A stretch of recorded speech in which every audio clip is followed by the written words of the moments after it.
So yeah, here we are back with the cosmic exploration. We're on Oizys. We've completed all of the levels, and we're gonna be doing the epilogue. Hold on, I always click the wrong one of these. All of the levels, and we're gonna be doing the epilogue quest here with Searching Way, and then any of the other side missions that side quests that sort of pop up here with the side characters.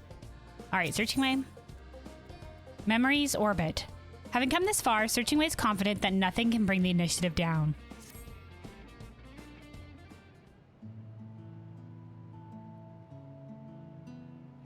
Kelwyn, you've explored Oizys to your liking then. Or perhaps more, what with the spontaneous gravity shifts. We explored more of Oizys than to our liking. I've been up and down and all over the place, or alas, I've been holding fast to work tools lest they float away. I've been up, down, all over the place. I love this music.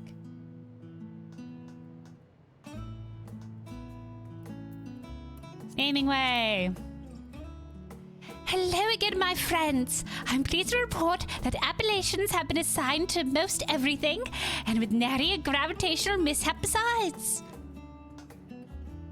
Fantastic work as always, Naming Way. With each new star we reach, your nuanced nomenclature becomes even more essential to the initiative. To know something, it has to be named.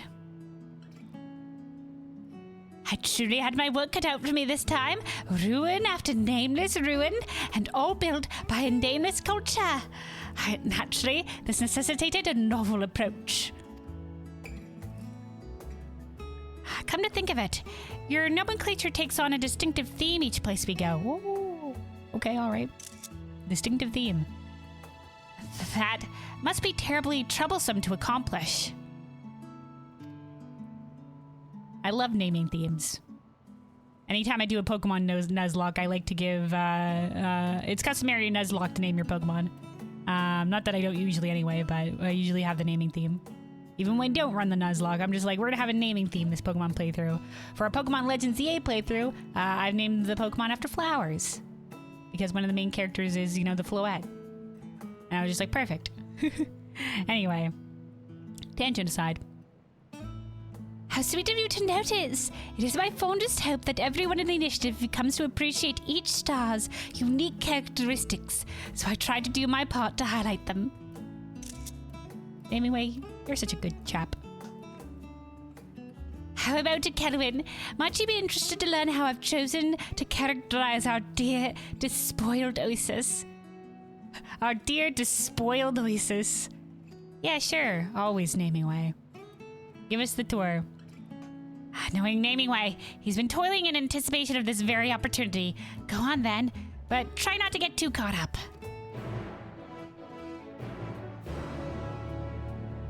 Alright. BGM back down for jaunty Oizys music. Once again, this music is pretty fine for, you know, going about your business, doing the crafting stuff or whatever.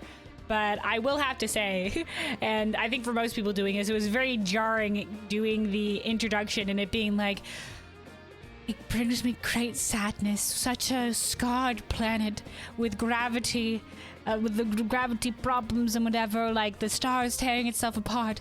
We shall call it Oizys, an embodiment of suffering despair. Lands. Dun, dun, dun. It's just like, oh, okay, the dissonance. Oh boy, anyway. Searching Way. Naming Way does so love to cart you around like one of his many dictionaries. Nah, man, it's all good. Naming Way is a Loppert after my own heart. Whenever I name something, I like coming up with a significant name. Name that has meaning. All right. Naming Way. If you're ready to begin today's terrific tour, we shall begin with Terra Firma, which is the main base here. Our strolls together are always such a delight. Oh, I love him so. All right. Oh, this way. Okay, we're going to the... By terra firma, he means, I guess, the areas around it. We have some conversation points as well. Discuss the megalith marble. Do you recall the lamp milk marble we utilized on Faina? This new stone is in a similar vein. Get it, vein? Oh, but it was developed by our team expressly for terra firma. Okay, alright. Screenshot for lore. It began with a question. Why does much of the skyborne rock merely float in place? There had to be a natural counterbalance at play, and so we started digging. Literally digging for rocks. The ore we found below can be used to shield against forces both gravitational and magnetic. So we ground it down to make the marble you see in the panels just here. Oh, just there. Oh, okay, so it's sort of like the rusty looking panels. Alright, okay, alright. And then over here, we're looking at the ruins wall. Discuss the rock hollow homes. We believe that many voyagers, once again, this is the race that sort of left these ruins that aren't native to this planet, but were visiting this planet much like we are right now for research, mining, whatever they were doing here. We believe that many voyagers once made their homes here, because it didn't seem there were more ruins beyond a generation or so. Quite literally, as each domicile appears to have been carved out of a single native boulder by arcane means. Thus I call them rock hollow homes. Yeah, it's made out of, so yeah, I take it like the rock and whatever shaped by arcane means. So it's the rock straight from the planet. Though they lie empty now, they still have much to tell us of their inhabitants, who may have been no taller than the people of Etheris. Oh. I guess because if it's the same doorway height, right? Interesting. Not that, I mean, a lot of the races we encounter, I guess, are like the same size. But you would think they would be bigger because, you know, they're not, you know, the reason we're smaller is because we've been sundered. But, you know, like, most of it, I guess, is just, you know, for convenience. You know, for in terms of, like, the storytelling. But, you know, like the Aya, the Omicrons, they all look to be the same height, but they could pull something like, yeah, because it's your vision of them with the Dynamis, because that's all we've seen, really, is the Dynamis visions. Anyway, let's speak to Naming Way here. Obviously, the dragons are much bigger than us, but, you know, they're dragons.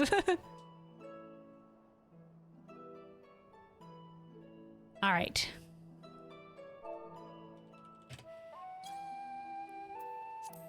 Our base of operations is nestled within the Megalithopolis. Nailed it. A once great city of stone. Given that family dwellings are clustered here, as well as the largest ruins we found, it must have been a vibrant, bustling community. All right, okay, all right. Granted, it had a different identity then, even wore a different countenance, back before the anomalies tore it asunder. So this was before the anomalies. So, like, these voyagers came and set up here, but then something happened with the gravity. And how am I to describe a place I never knew? The moment Searching Way told us of this star, I feared that any name I could give it would always be inferior to its true one. I mean, I feel that, but I mean, like, you know, it's still a name with meaning. You know, that reflects the history of the star. You know, what's the name of a place without people to call it by?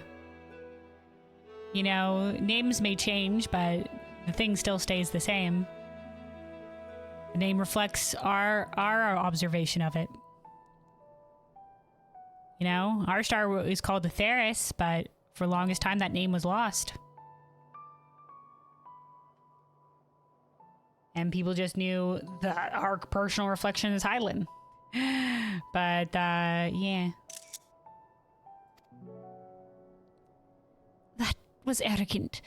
Of course, I could never replace the name it once had. And who would ask me to?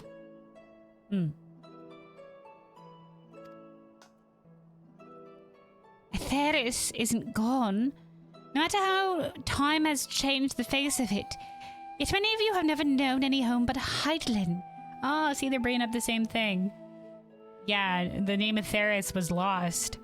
But yeah, the planet is still there, but we've only known it by Heidelin. Neither truth makes the other less true. Exactly. It's just a reflection of our experience with it. And the change.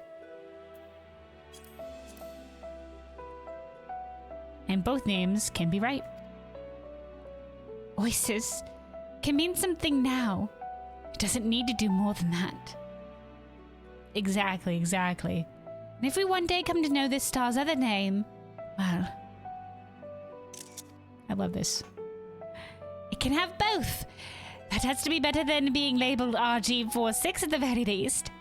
Hell yeah. Or, you know, like, I think when Medion was going to the stars, it was also like, I think it was the Greek numbers.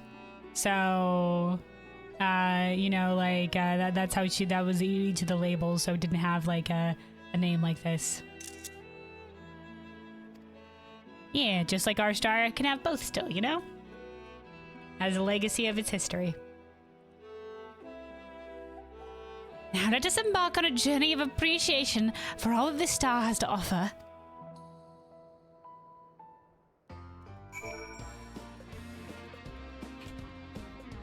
And music back down. Where are we going next? Okay. Okay, those are the conversation points over there. Same conversation points. Okay, yes. All right. Mount up. We're going out this way.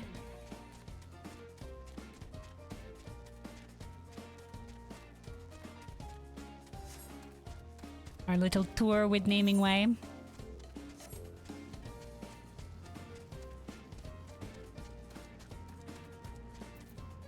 All right. Oh, another cutscene.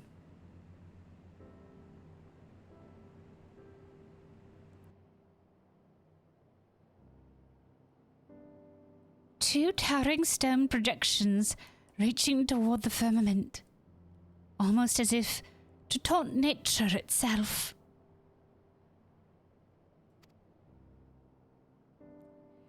See how the shielding wall to the west...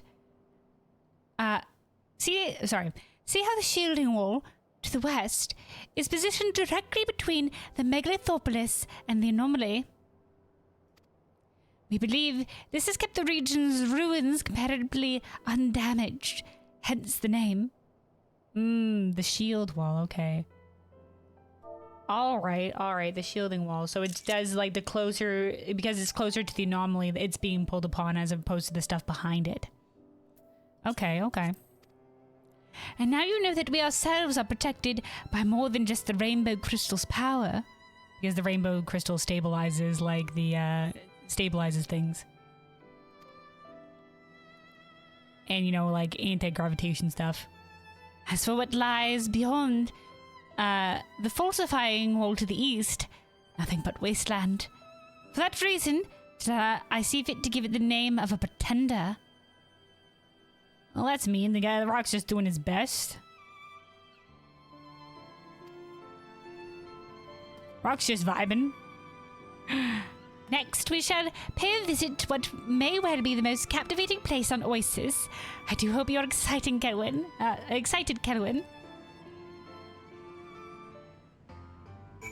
Alright, are we going to the burrow? Oh, no. Okay, we're going out to the area that looks over the ocean. The sort of like ocean in the distance.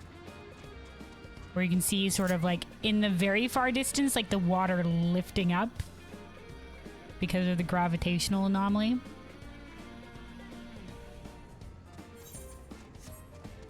Away we go.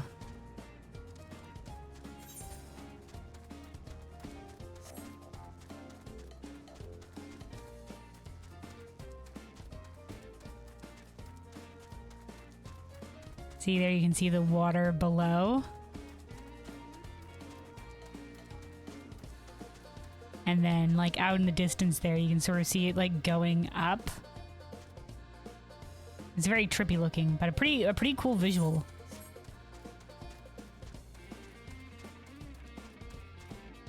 See, you can see like a sort of like this is the inkling of a gravitational anomaly over there. And if you go sort of like this way, you can see it goes back over to the rock over here. Anyway.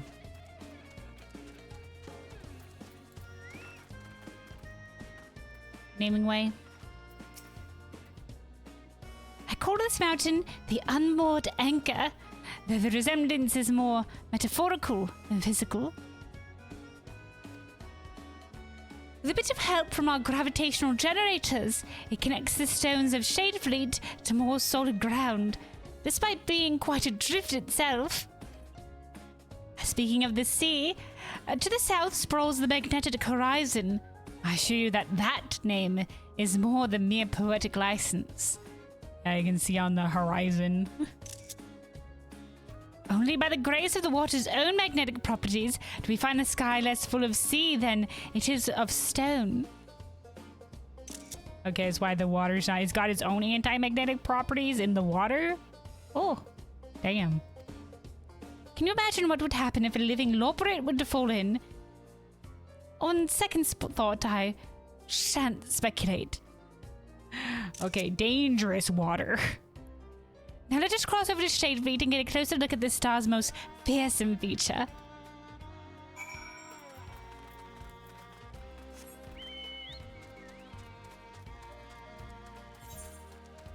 Alright, over to where we have the gravity bridge here.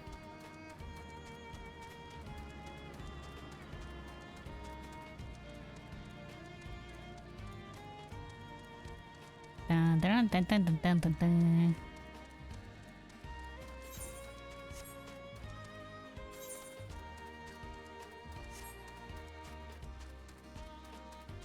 Oh, it's because this is close to the anomaly? Oh, here we go. Destination. I was expecting a circle. Up, we're getting... oh, this is an event where we'll be able to, like, poke each of the different things, and maybe we'll talk a little bit about each of them. Did you catch sight of terra firma growing smaller as we made our way up? It struck me that at this altitude, a sufficiently stiff breeze is as much of a danger as any anomaly. But... Put that from your mind for now. Don't think about that. Tell me what else catches your eye. Naming way. This view is what I shall always remember of Oizys. Alright, then we have the glowing gems. Have you spotted the yellow-green sparkle? That is Oizys jasper. Okay, alright. Jasper, alright. Like crystal, it has proven highly sensitive to etheric stimuli. In fact, I hear it was expertly utilized in the restoration of the desert burrow. Yeah, I think they used the jasper to sort of help with the crystal in there. Like the crystal itself could have been made of the jasper. The euhedron at terra firma is made of this jasper as well. Okay, yeah, it is made of the jasper. The voyagers unearthed some truly spectacular specimens. Is it not strange that we ourselves have only found it here in Shadefleet? Were all of the veins depleted? Or has it something to do with the anomaly nearby? Interesting. Interesting. Screenshots for lore. Could it have something to do with how the anomaly was in the first place? Maybe them taking away all the jasper or whatever, like maybe they were from mining and it led to destabilization of this shit, I don't know. Floating fragments. Recall you the impescators and the faux flora of Faina. Yes, the impescators as in imposters, but also fish. And that they weren't really, there's no wildlife on Faina. There was some like plant life, but there's no wildlife. Any of the fish or whatever that you caught were actually arcane entities that sort of like were like animated from the class. So they're like arcane things. These pseudo-stones, as I call them, are arguably of a similar nature. Oh, okay. The idle mid-air posture rather calls to mind an earth sprite prior to awakening. Okay. This star has yet to give rise to its own intelligent life, but perhaps one day it will spark from the faint power contained in these stones. Interesting. Sorry, all the screenshots for Laura. What is this? Oh no, the rock itself. Okay. These land masses were once part of the lithosphere. My goodness. But Oizys' own gravity hasn't the strength to contend with the anomaly's effect on them. Perhaps they would have been more easily tempted downward were they not riddled with striations of indigo, which has proven to be less dense than the surrounding stone. Or perhaps not. These details are better left to the mathematically inclined. Okay, is that what the lines of the blue are? In any case, similar ores found all across Oizys, untouched at that. The Voyagers seem to have no use for it despite its beauty.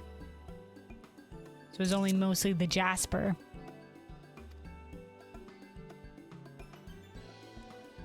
Alright, okay. Buoyant tentacled lump.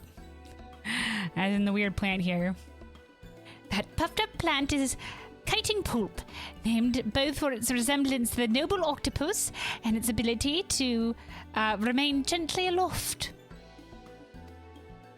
It floats in place, impervious to the whims of gravity spheres, seemingly unaided by roots or vines. They call it a botanical marvel. Interesting.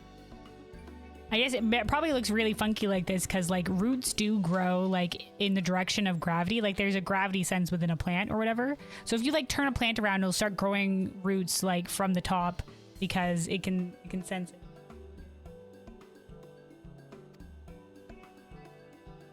There must be some unseen connection to the soil, a force still greater than etheric corruption. Though through scientific study, we intend to find it. Interesting, interesting.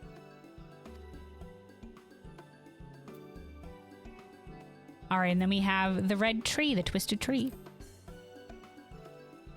Behold the crooked cedar warped by gravity right down to the roots.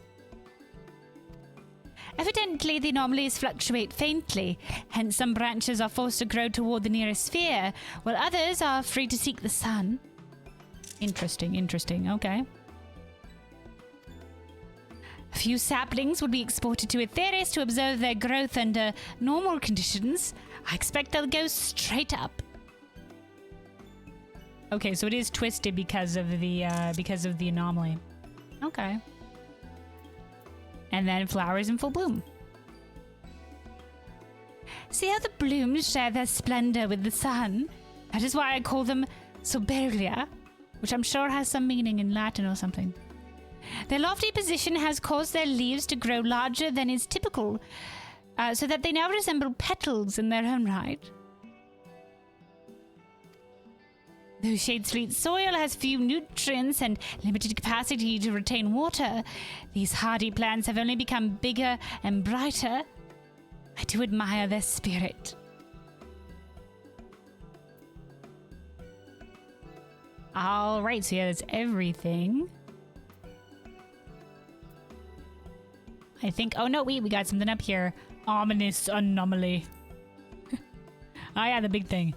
The menacing orb you see before you is but one of many gravitational anomalies that afflict Oizys. We know not how they came to be, whether the star's ether is in some way corrupted, or not, in the currents mayhaps. And that's what's forming the gravity. So there's like some sort of knot in the ether current, and that's what's making these gravitational anomalies. So this is like a big ether knot. Some have proposed using gravitational magics to resolve the imbalance, but the finer points of this plan have yet to materialize. Interesting, interesting. So there might be some way to fix it. Well, have you made enough delightful discoveries about our dear Oizys, or do you need more time? Nope, we're good. I've had my fullest fill of the delights. I'm glad. For my part, I've dearly enjoyed this academic tour. Ah, this music. Navigating the stars' treacherous terrain has given me much to think about. Too. As before, my mind is drawn to the past. Just as the people of Heidelin came to know the meaning of the fairies, I should like to one day see Oizys as our predecessors knew her.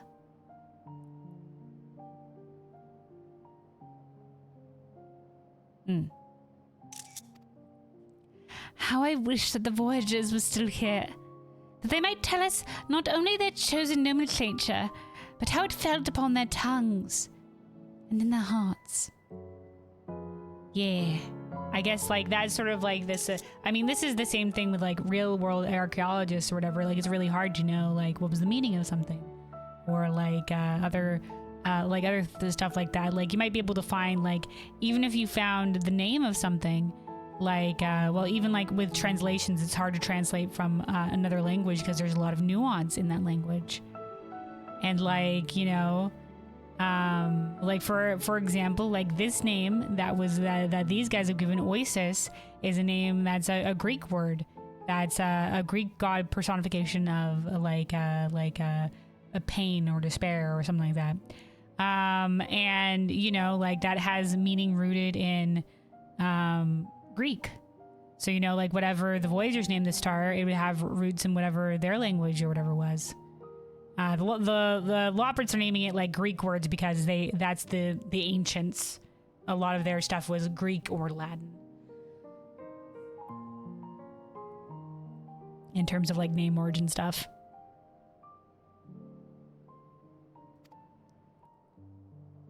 I see now the opportunities I missed, wandering in Aetheris those 100 years.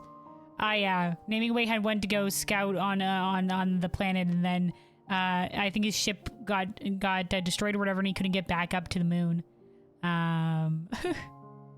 Until we refound him, until he heard that some of the Loprits had made contact. All that time I worked from the shadows, speaking to but a scant few tenuous acquaintances. I was convinced that my means of study was superlative. Okay, so this is he's saying that, you know, like he studied the star, but you know, like the star without the context of its people. How much more could I have learned had I thought to know you through your own words? Exactly, man. Exactly. I mean, that's a lot of like just general takeaway themes from the Final Fantasy story, right? That's our part of our role as the traveler. But that time of solitary struggle is long past, as are the final days, owing to you and yours. Far more important is what I can achieve now. I joined this initiative in pursuit of a new dream, and I intend to see it through. Good on you, Naming Way. Yeah, just to take going forward what you've learned. Each and every discovery shall receive my very best, whether I'm giving it its first name or its 100th. Hell yeah, Naming Way, I love you so. That's all I need to be able to look upon my contributions with pride. Oh, but I'm rambling, aren't I? It's all right. I love you, Naming Way. You keep rambling. I love listening to you. And we've kept searching Way waiting once again.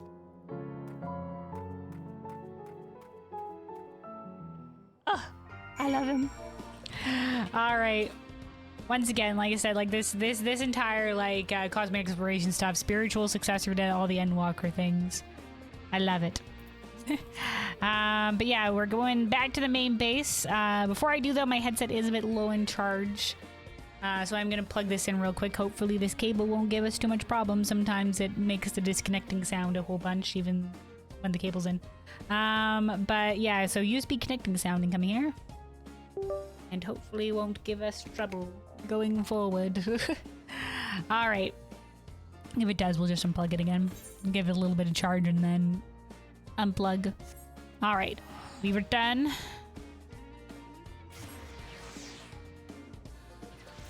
Let me also take a quick sip of water. Stay hydrated, everybody. Stay hydrated.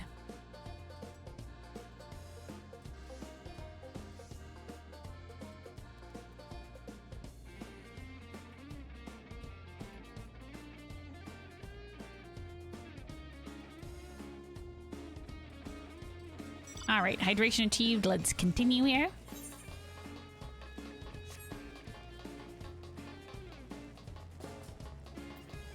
Naming way. What a journey that was. As Wing himself would doubtless agree. Romantic that he is. Romantic. The touring duo returns. Did Naming Way get the chance to recount his naming escapades here on Oizys? He did. Indeed. Together we scoured the land for all of its most tragically beautiful vistas. Excellent. While you were away, I received reports that significant progress has been made in restoring the Euhedron. Oh, the big crystal. The Euhedron! Pray tell, what have we discovered? Good question. Delise is on site as we speak, who's like the project manager lead of this place. Well, what say we go find out? We met her before. She's acquaintances with Tankin, who was part of the gathering and mining, botany and mining role quest in Inawalker. All right. Delise, I believe we gave him a southern accent. Your time is impeccable, for the data transfer from the desert burrow is just concluded. If all goes to plan, we'll gain control of this thing any moment. Yeah, as I was talking, there was like the mining facility, which was the desert burrow, that had a different data collection, big crystal, that they've brought some of the data over from that to supplement this one, which was damaged.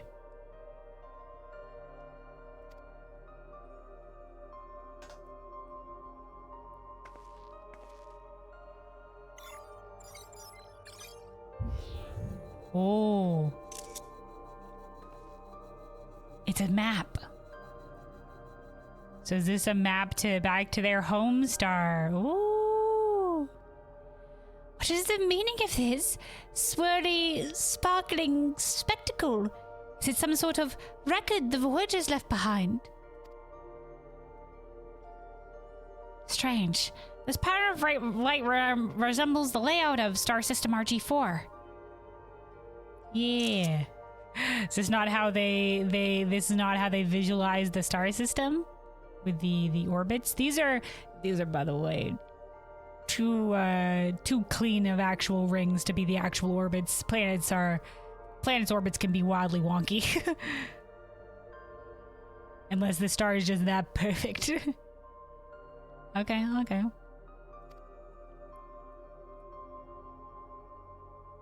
It's RG4 or whatever because it's the fourth star in the star system.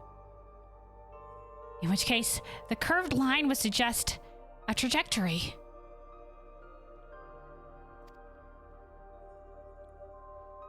Could this be a navigational chart? One designed for using each star's orbital plane as a means of acceleration. Yeah, the little like, the way you can slingshot. I believe is sort of the thing that they use. That they'll use a planet's orbit to sort of like with the drones and whatever shit that we send up into space. They'll use it to like gain momentum in the launch, like going into a planet's orbit to be able to use it to increase the momentum. All right, okay. We have evidence enough of the Voyager's prowess with gravitational magics to place it firmly within the realm of probability, which could mean, okay, they have gravitational magics. Okay. The Voyagers left this star of their own volition. Okay, so shit was fucked, and then they decided to return back to their home star? Perhaps, but... By the look of these coordinates, their starship must have departed at high velocity. So this was this was an escape thing.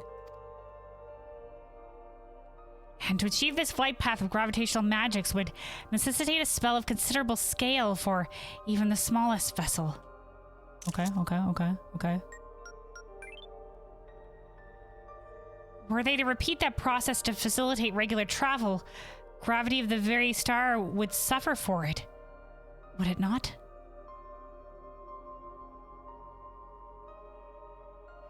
Ooh, so they're saying, like, in their travel, there might be the ones that caused it? This anomaly?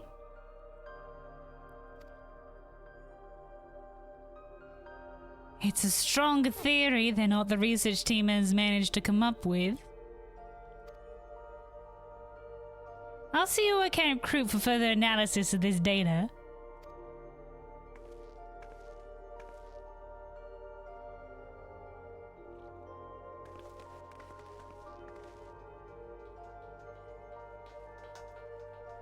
The Feiner observation team ought to hear this too. They may be able to work out precisely where the Voyagers were headed. Oh, because we have there's the stelloscope on Feina where they can map out the stars. Then we're going after them. Damn straight we are. I suppose so.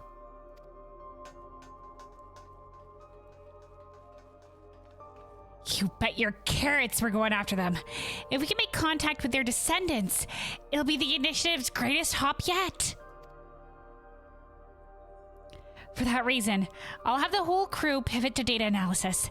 As soon as we have our next coordinates, you'll be the first to know. Okay, so the next planet is going to be the Voyagers planet. Okay, all right. So we saw a little bit in the most recent live letter of where we're going next. Because when the time comes, I want you both on board with me. Hell yeah, we're with it till the end. No, Delise tripped. Delise. The dramatic tripping animation there. All right, as we've completed 50 stellar missions on Oizys, we now have additional quests. All right, anyway, Oizys has been so very full of surprises, hasn't it? The Voyagers charted courses likewise shrouded in mystery. Indeed, once we catch hold of it, I can scarcely imagine where it shall lead us next. Searching way. Team is hard at work analyzing every bit of the Orhadron's navigational charts. As soon as we got to the station, I'll summon you straight to the Galactic Way. All right. That's done for the epilogue of Oizys here. And now, the side missions. Oh, hey, Plains! Plains with the resubscribe for 12 months! I can't believe it's been a year already, right? Man, time flies. Time flies, an entire year gone by. Congratulations on your the sparkly moon icon. And yeah, thank you so much for the continued support, Plains. It is greatly appreciated. Greatly appreciated. Thanks for hanging out for all this time. It has been great. Yeah, and thank you so much for you know, supporting all this time too. Thank you. All right, let's see. Side missions time. Let's start here with Theorizing Way. Actually, hold on. Before we do, we have an ad here that's been trying to play for the last little bit, and I'm out of snoozes. So we're going to play this ad real quick. We won't start until the ad is done. I'm also going to take a sip of water while this ad is running here. Make sure you're staying hydrated. Everybody stay hydrated.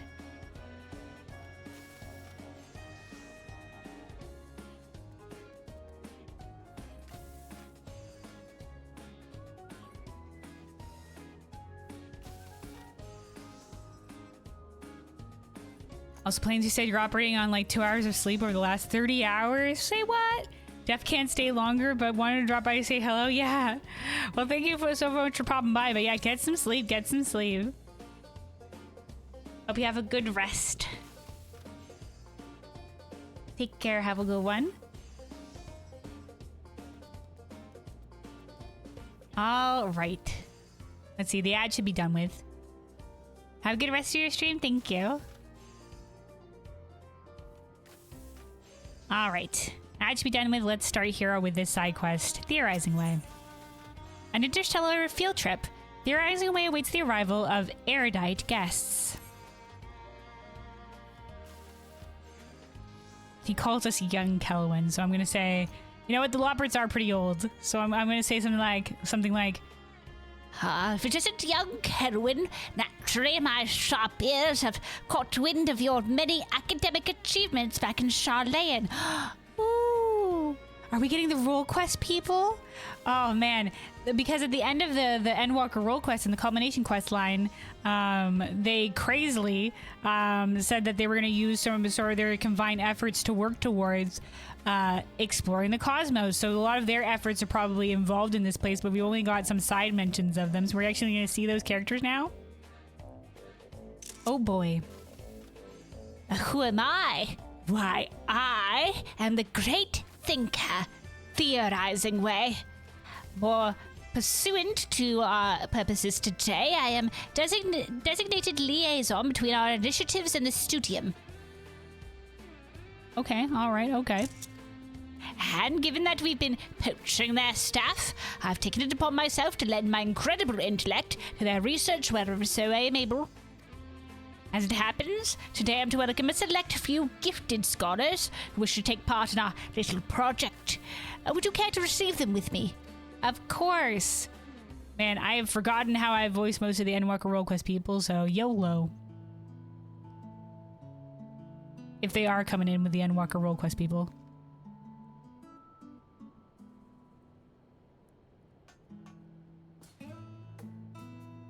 You recognize them? The little dance. Yo! Okay, this is the person who, like, first sends us on the different role quests. One of them is the culinarian, the culinarian alchemist person. This person, Dubroye, I think her name was. And this is the fisher role quest person. Kelwyn, I hoped we would see you here. After all, it was your words during the assembly at Aporia that led us down the path of interstellar exploration. Yeah, they asked, like, what should we do with our combined efforts? Now, it wasn't, like, I picked the more tame option. One of them was, like, we should explore space. And I said, you should make a new use for Labyrinthos. And they're just like, right, we should use Labyrinthos to explore space. So, I mean, like, it's on them. And now, Searching Ways invitation, we're here to help the project grow. Regrettably, the studium exam schedule wouldn't permit everyone to attend today, but I managed to abscond with these two. Oh my god, Debray, it's been so long. I wasn't expecting to see you guys. As you might expect. No. As you might expect, no. Maybe did we give it an accent? I don't think we gave her another sort of action like that. I don't feel like,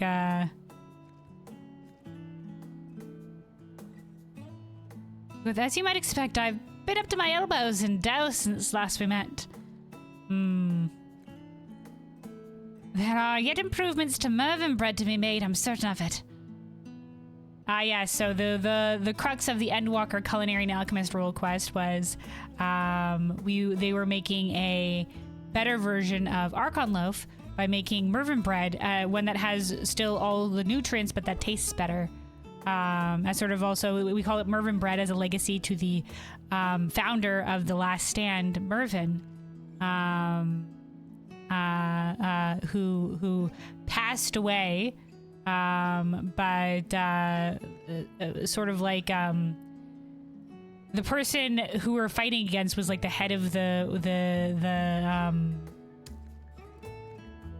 field. I wouldn't say field, whatever. The research division that this lady was a part of. So sort of her professor, and he was really against this sort of thing because he thought that, you know, Mervyn, who was his friend, passed away because he was like he overworked himself trying to bring in all these flavors, and he thought all of it was superfluous, and sort of like blamed that sort of avenue and that sort of like superfluous, like sort of like wanting something to taste better on for his friend's death. And we sort of show him that, you know, like the taste of something is just as important for like morale and well-being. And he sort of gives in at the end. Sort of the idea. I hear the crew members here eat a lot of Archon loaf. Yeah, we see it all the time. So I thought I'd come and hand out samples for a comparative study. Oh, please do. Yeah, give them the Mervyn bread, boy. Give them the Mervyn bread.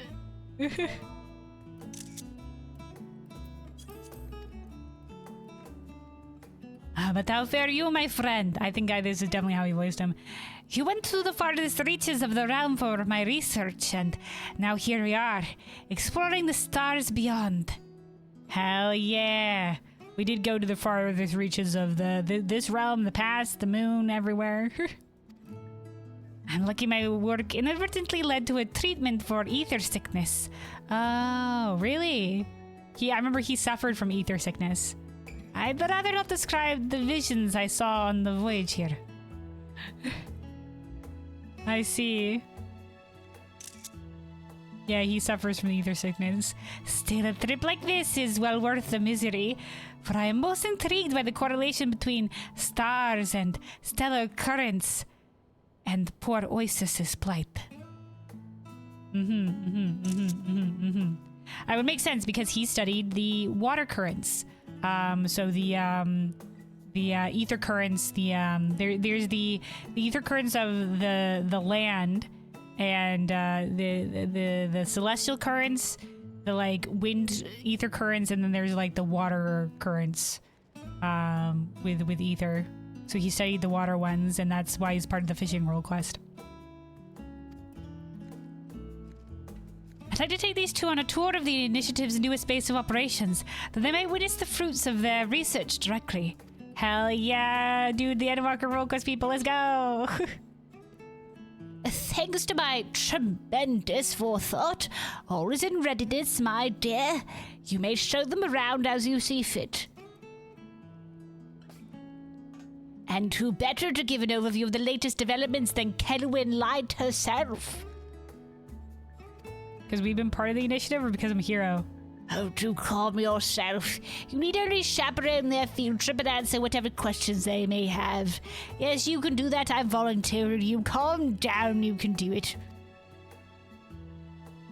I should be delighted to hear about the project from the perspective of one so intimately familiar with our own work. Hell yeah! We'll begin with a look at the culinary offerings of terra firma. Please join us. Oh boy, a whole thing, let's go. I wasn't sure how short this was gonna be. This reminds me a little bit of the Island Sanctuary. How they would bring in some of the side NPCs in this. I hope that means it would have been really fun if we got each different planet or area we went to, we got more of the Endwalker Roll Quest NPCs. But considering we only have one more planet left, I can't imagine there'll be all of them. I mean, they could, but I really wish we got more in the previous planets. All right, though. Theorizing away. Any simpleton can walk around terra firma and explain things to our visitors. It hardly calls for my genius. You can do it. It's not worthy of my time. Wow, what an arrogant lopperate, dude.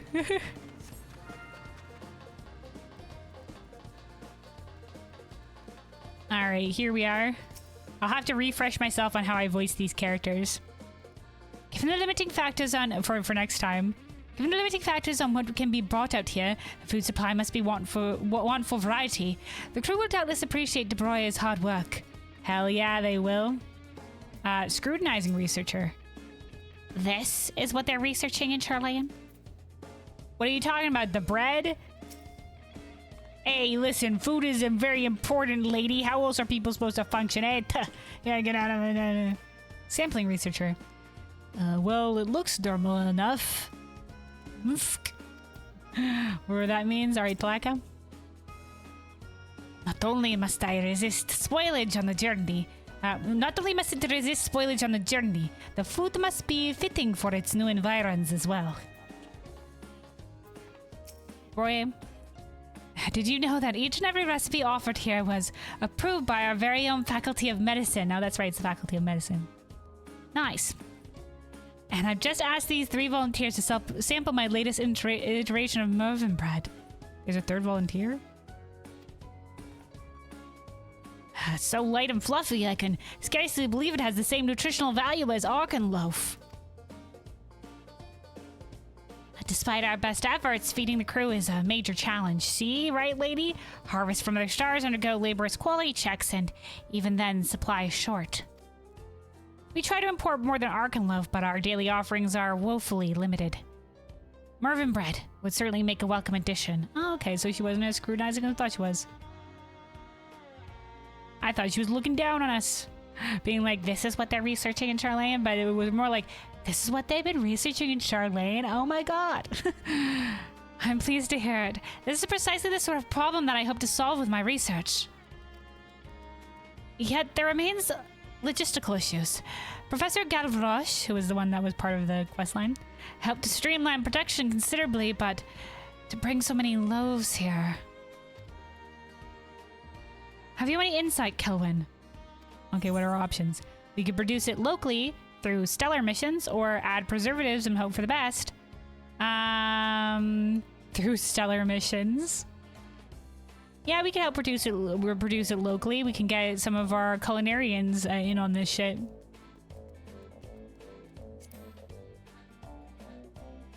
Bring in the ingredients instead of the full loaves.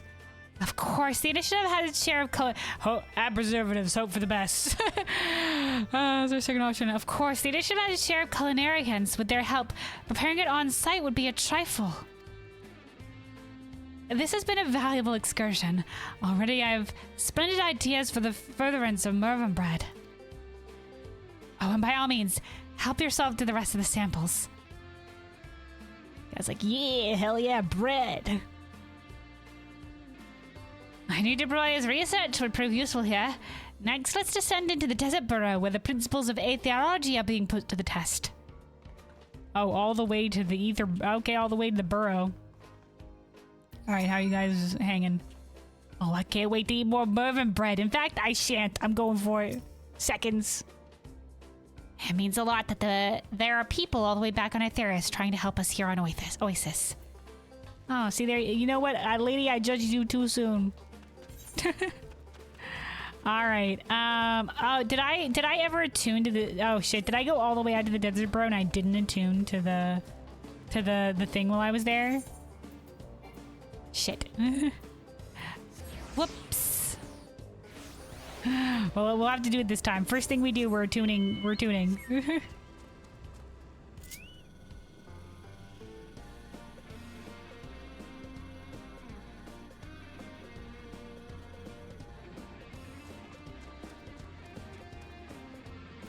Going out there manually.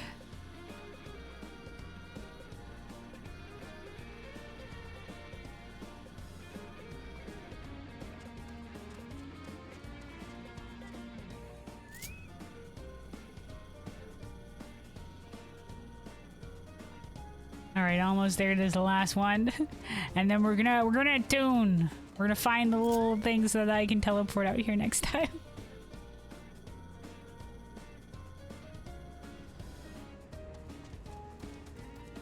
All right, excuse me, fellows. I'm on a mission. Meow. Before I forget. Before I forget, must attune. So I got distracted with these guys' cute little dialogue about the green. All right, there we go. Boomy shakalaka. I do really appreciate that they added the little Ethernet shards here. It's been very helpful for the gatherers. You know, crafters just stay rooted in one spot and craft till the cows come home. But for us gatherers, we going all out, all over the place.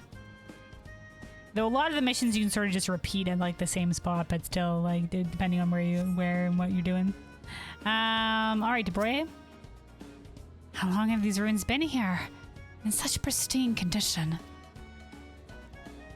The Ethernet shards out here greatly help, right?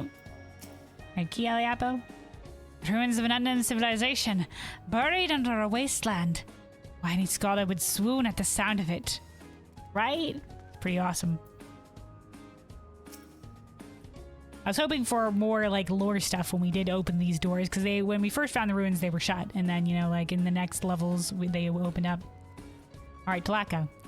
I read of this place, but no report could possibly convey what it is to stand here and see for oneself.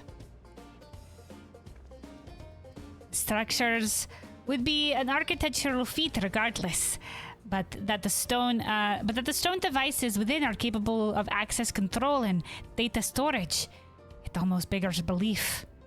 Yeah, the Jasper, it turns out.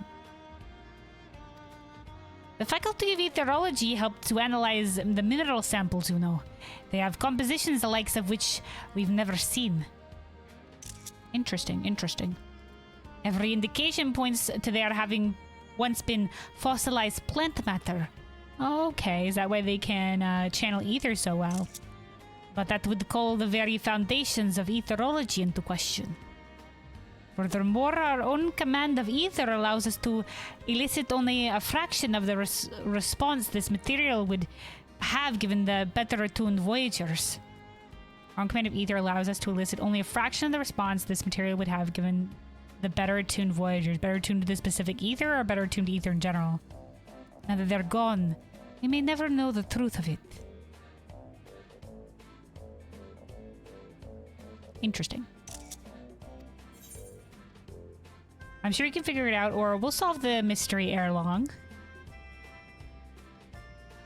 I'm not saying him specifically. It is a we.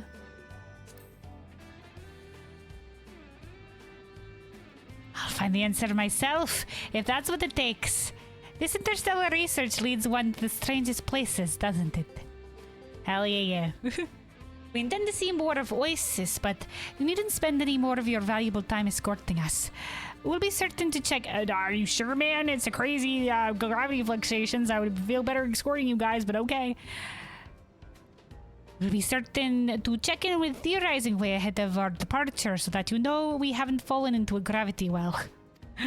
Which is why I want to stay with you guys. May as well make the most of the trip, eh? You can tell theorizing way we won't leave without saying goodbye. Alright, Brian.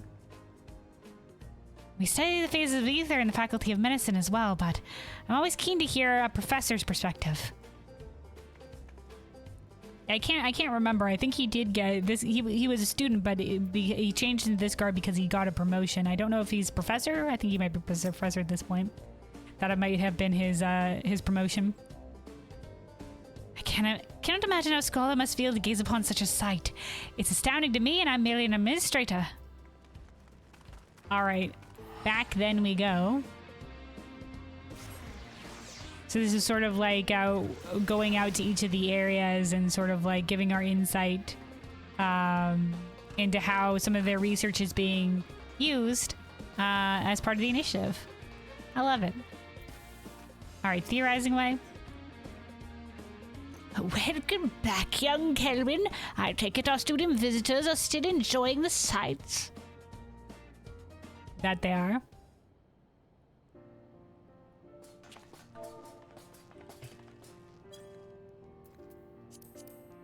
Ah, if it isn't our esteemed guests, tell me, how did you find Oizys? Utterly fascinating. 100 times more so than words can convey. The sheer scale of the ruins, for instance. How did the Voyagers use their technology that they saw fit to place their devices across such great distance? At any rate, my research will be much improved now that they have a proper frame of reference. Hell yeah. Likewise, it's heartening to have spoken with the very people who need Mervyn bread most. Yeah, I think Mervyn, when in the role quest, Mervyn bread was going to be one of the options for, you know, stuff like if we had to evacuate this, like in the situation, like in the final days where we had to evacuate the star, or for people traveling these sort of long distances with Mervin bread.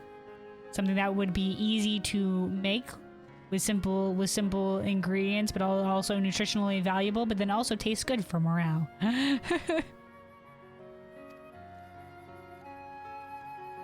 Then your field trip was a smashing success, quite as I anticipated. Scholastic research and the spirit of exploration make for a fraught marriage at times, but there is not with greater potential. Yeah. To know what you're researching, you gotta be in it, you know? The studium and the initiative working hand in paw, we, some of my dafter fellows excluded, can achieve true greatness in the field of interstellar studies. Some of my dafter fellows excluded. Speaking of greatness, must you always play the part of the humble assistant? Your many talents are no secret to us, you realize. Oh, he's talking about us. Because we are like we are truly an artisan in terms of the crafting and gathering. People say that our stuff is amazing, and of course we've helped these guys in the crafting and gathering role quests. Nah, man, like I'm only here part-time, all right? Not even that. I haven't been up here recently. We're only here part-time, all right? We're off doing other things, you know? Leave the spotlight for the people, for the folks that are here always. The true hearts of this initiative. The Loprits and the Studium researchers and all the other folks we have in here. I'm always happy to help with such fascinating research, or what can I say, I like to work with my hands, or I wanted to try the new Mervin bread.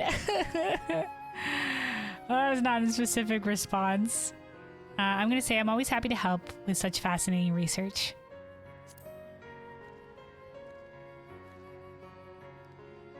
I believe I speak for us all when I say that it's always a pleasure to collaborate with you. Be we together or stars apart. Boy, hell yeah. Just so. Never forget that we're with you every step of the way. Hell yeah. So this is coming. Now, there's been some mentions of this research. Like, you get a couple bonus dialogue lines, but this is the first time we get to see that, yeah, this is what came of the end of the culmination of the Endwalker role quest, where they're just like, we're going to use all our combined efforts to, do star exploration. And when I first heard Cosmic Exploration, I was going to be like, oh, is it tied to the Endwalker role quests? And we didn't really get much talk of it in the earlier planets. So I'm really glad to see these guys here in this little bonus side quest. It's great because it all sort of like, all comes together. So they didn't make it like something mandatory to do, but they have like, made sure that people that did do it know that, yeah, these guys, And rest assured that those absent today are just as dedicated to the cause. Their work will call them to visit sooner or later. Hell yeah, I want to see them all. Man. Oh. I definitely want to see them all. Specifically, I really love the metalworker, the blacksmith, armor, goldsmith, professor lady. She's a delight. And the little astronomy people, I love them too. The gatherer and the botanist miner guys, they're an interesting duo. they're certainly an interesting duo. They'll probably be in the next star because their whole quest line involved like recreating cultures and stuff like that. The metalsmith, the metalworking, the one that was involved in the metalworking role quest, the professor lady there, she was artifact restoration, so she might be there too. I mean, the astronomy guys, you can put them in anywhere. This all involves stars, so But if they come next, that'll be good too. They were involved in they were the carpenter, weaver, leather worker one. It'll probably be all 3 of them next time. You'll be on the next star by then, won't you, Cowan? I do hope we can meet you there. Me too, Debray. I'll remember your voice for next time. I'm sorry I forgot about you. I'm pretty sure Talaka's one I think we had definitely with that sort of realm of accent, but Debray I can't quite remember.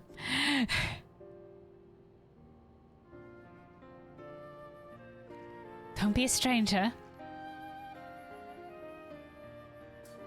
I don't think I feel like I don't think I gave her anything special. So that's why I probably can't remember.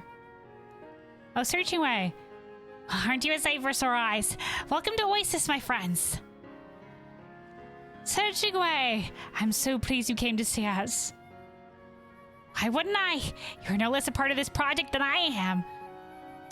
Hell yeah. There we go. The searching way. He sort of like headed this initiative because he, you know, his purpose before had been like he was going to be mapping the stars as, you know, like as part of the Exodus and leaving or whatever have you like that. And now that people didn't have to leave, he was just like, well, what's all this knowledge about the stars or whatever going to serve?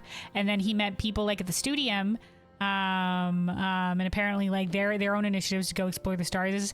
And he met with the Dreaming Ways, from, you know, like the Loppert role quests that are helping find the Lopperts find a new dreams after, you know, a lot of them don't have their purpose anymore from, since, you know, the final days is, you know, done with, to help them find a new dream.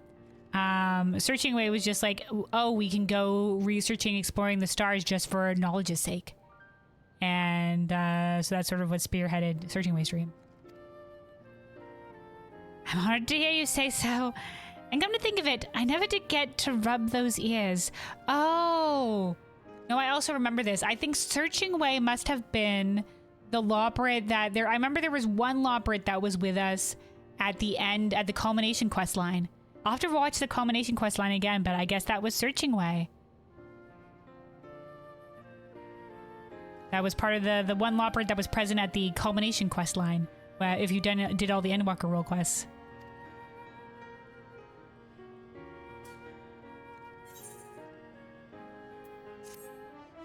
If Kialiapa didn't have that throwback line, I wouldn't have remembered. I was like, wait, was Searching Away there? I couldn't remember. It's been a while. All right, that's great. I love it. Can't wait to see the rest of the bunch of the Endwalker role quests next time on the next planet. I'll definitely have to rewatch a little bit of my own playthrough and remember how I voiced the characters. I think I vaguely remember for the other ones, but I for some of them at least.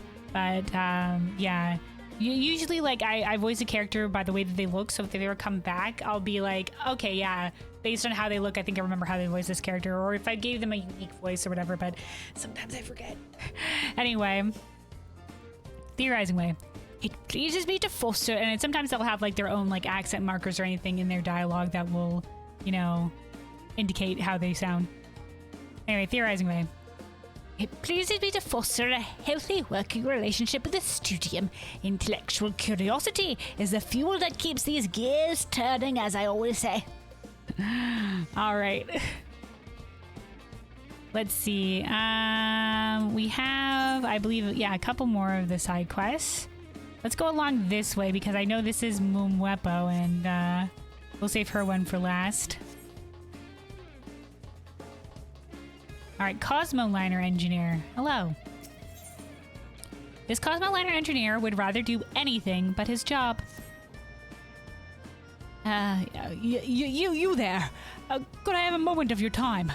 The situation is grave beyond measure. Say what? All right, Stoke nod. You have traveled far and wide across the star, so you must know, or at the very least, can imagine how dreadful it is to traverse without the aid of the Cosmoliner. It is no exaggeration to say that the success of the initiative entirely hinges upon the reliable transportation it provides. You know, sometimes I just go manually by Chocobo, it's all good. Despite the importance of the regular inspections, when I'm out there, I can't. I simply can't. Open my eyes. You have a fear of heights or something like that, my guy? But I'm getting ahead of myself. It all started, you see, when someone claimed to have seen a strange... Gulp. Figure. Pursuing them while riding the Cosmo liner. Say what? Ghosts haunting the Cosmo liner. Some say it's the vengeful ghost of a voyager. Some say 'tis the unholy union of man and sandworm. Oh? Is there sandworms on this planet? But all say 'tis the last thing you see before you die. Have there been any deaths though, my guy? Are these people who have seen it? They seem to have come back alive to tell the tale. A horrible pale figure that no Cosmoboard can outpace. Call me Craven if you will. Call me anything you like. Just please conduct the inspection in my stead. Alright. Really? Great! The stations with equipment in need of examination are along the western line, from Cape Garros to northern Eris, precisely the routes the figure is said to haunt. Alright, guy. Beep! Yes, if you begin at Cape Garros station and take the Cosmo Ladder north, you should pass through each expansion point. Alright, guys. The Cosmo Liner's haunted.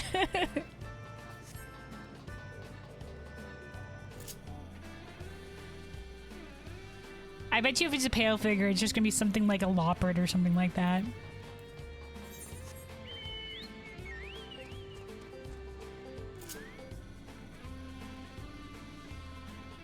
Or some other type of gravitational phenomena.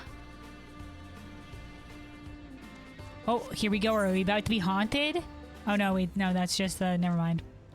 I saw the circle up in here and I was like, haunting, no, it's just the fate. Whee!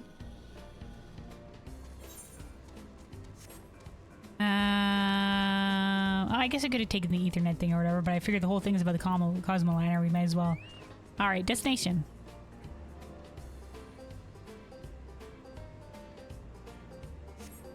We inspect the Cosmo Liner station. Fortunately, all appears to be in working order.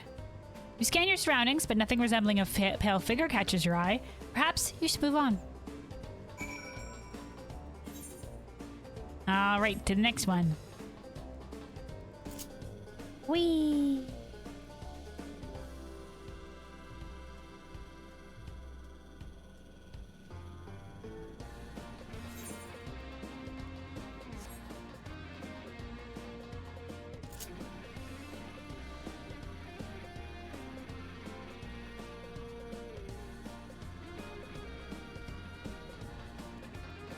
Alright, here we are.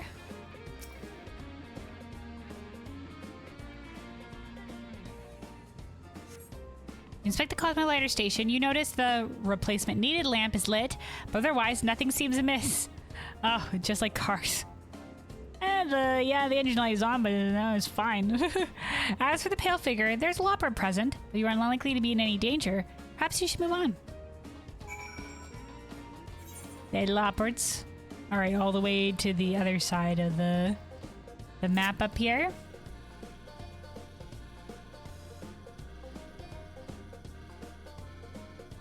Hi, Crow. We're whalers on the moon. We carry a harpoon, but there ain't no whale, so we tell tall tales and sing this whaling tune. Wow, are we bringing about sea shanties to the cosmic exploration? One of the working songs. Sea shanties, but space shanties.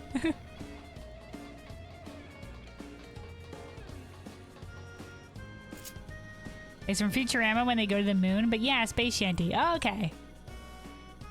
I haven't watched a lot of much Futurama. Alright, here we go. Last inspection area, I think, or there might be one more after this. You inspect the Cosmo Lander station, and is that a bloody handprint? Gas! No wait, upon closer exploration, you determine it is in fact a dirt smear. This is unmistakably the route you were told to inspect, yet you found no ghost or mutated sandworm. The rumor remains unsubstantiated. In any case, the Cosmo Liner engineer will be learning the results of the inspection. You should return to terra firma. Alright. We'll be like, hey guy, no ghosts. I'm afraid no ghosts.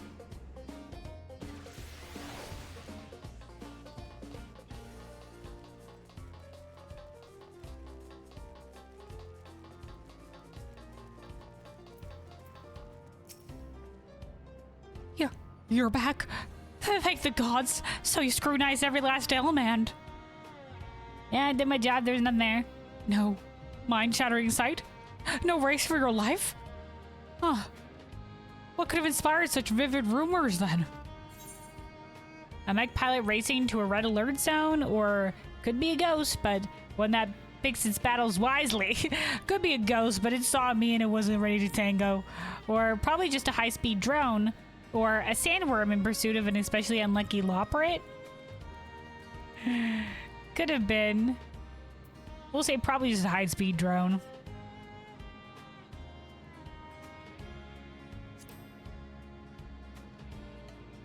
There is something unsettling about those lifeless machines, isn't there? I imagine they fly at the same speed as a Cosmoboard, too. Right? Ah, the hell's with my imagination. Each new possibility conjures horrors I had never before considered. Yet my work is too important to allow them to rule me forever. For the Cosmo Ladder system does more than facilitate travel. It serves as a conduit for the Rainbow Crystal, extending its power across the star. Oh, really? That's what that does? Okay, alright, cool. Is that why it's got the rainbowy effect on it? Huh. This is why we often must establish stations in dangerous locales. Regulating the environment is much more important than one is atop a levitating landmass or deep beneath the surface. Okay. And conditions aren't static, so each station is designed to be installed and uninstalled as needs dictate, with minimal impact of the surrounding environs. Hell yeah. Sounds like you're passionate about your work, my guy. Nevertheless, I'd rather not add ghostly apparitions to the list of variables. Our work is hazardous enough. That you remain alive is a hopeful sign, at least. I mean, the ghost didn't attack you. Perhaps when I venture out in the future, closing my mind's eye will be enough. Yeah, my guy, don't worry about it. I mean, if these tall tales were true and that nobody survived seeing the thing, how did they come back with the tall tales, right? There's no such thing as ghosts. Not on our Cosmo liner. And certainly not while I'm conducting my inspections. That's right. You tell those ghosts what up. You say, like, no ghosts allowed here anyway, right? This is my Cosmo liner. All right. Let me take a quick sip of water. Hold on. I wonder, this is the lore guy, isn't it?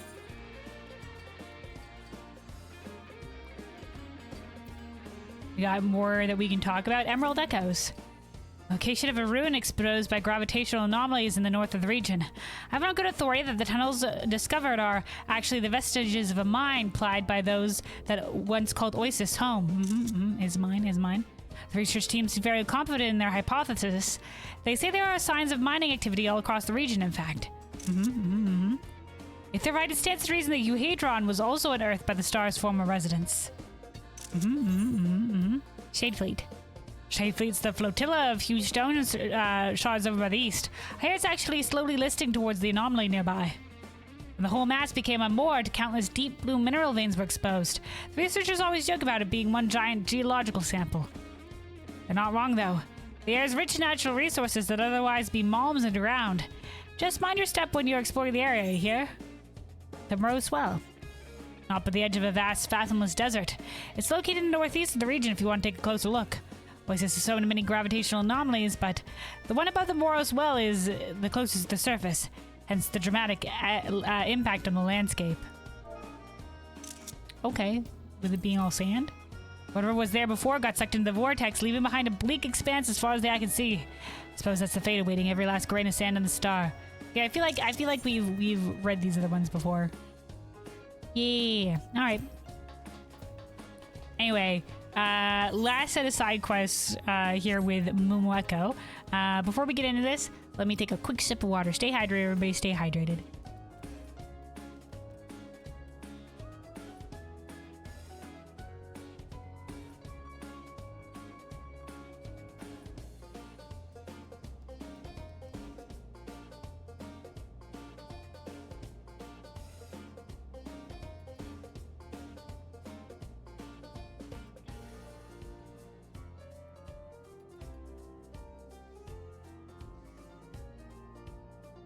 All right, hydration achieved. Let us talk with Mumueko here.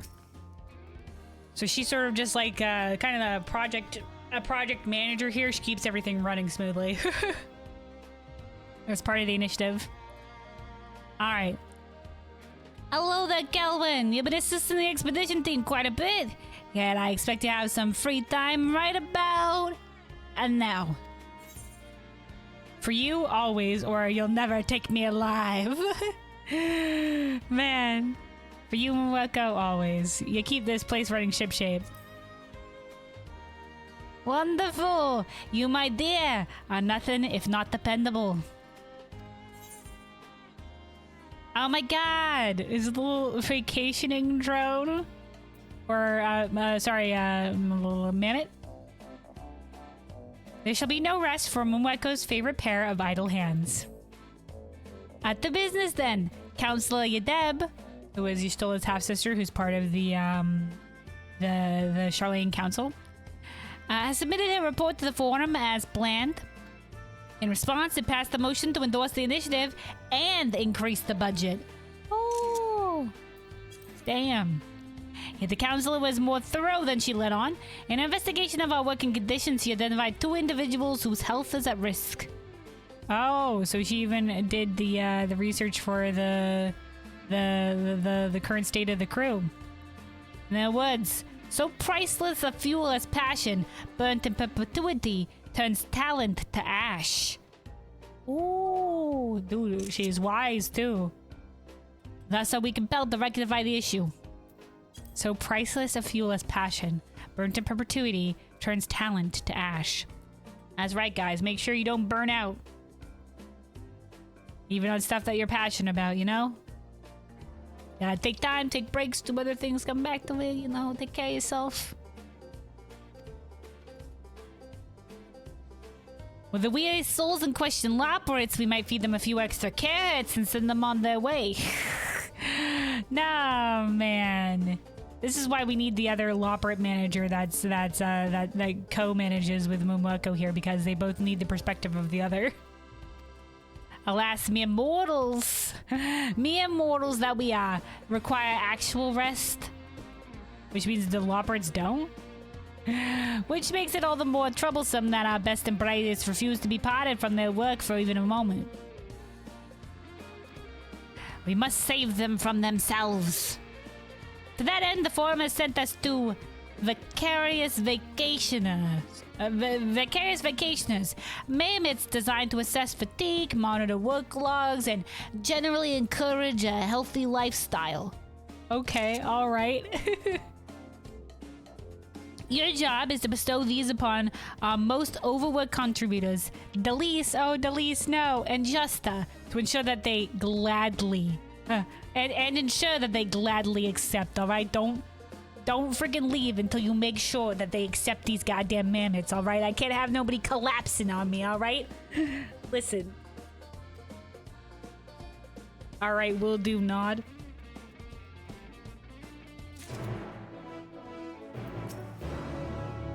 We will pry them bodily from their posts if we must, Kelvin, alright? But that type of top-down management style tends to foment rebellion, you know? We don't want them rebelling against us either, you know, the top-down management, alright? So you start with a friendly suggestion instead, alright? Start with a friendly suggestion, but don't leave until they goddamn take it, alright? You understand me, Kelvin, alright? Man, do we have... I believe we have that minion. Hold on. Do do do do do do do do. Probably be in the more robot section.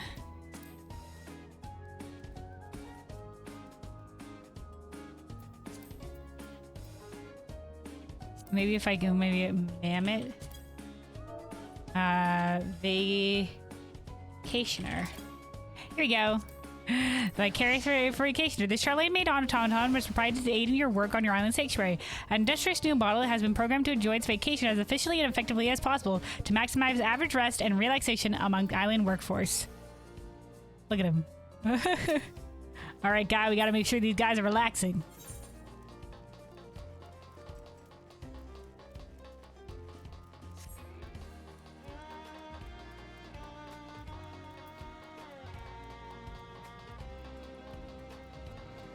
Oh, hey, it's Commanding Way.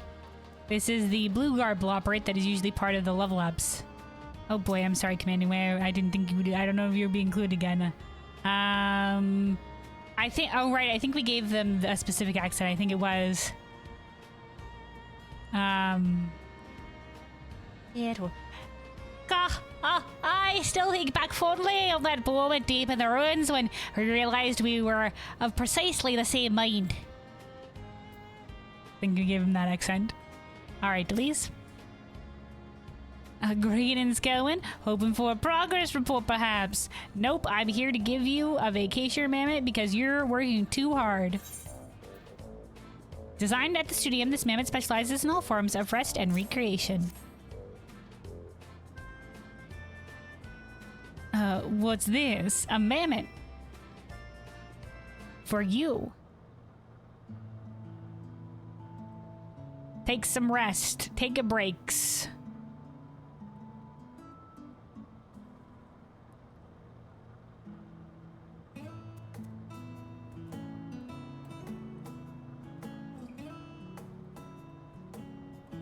A vicarious vacationer.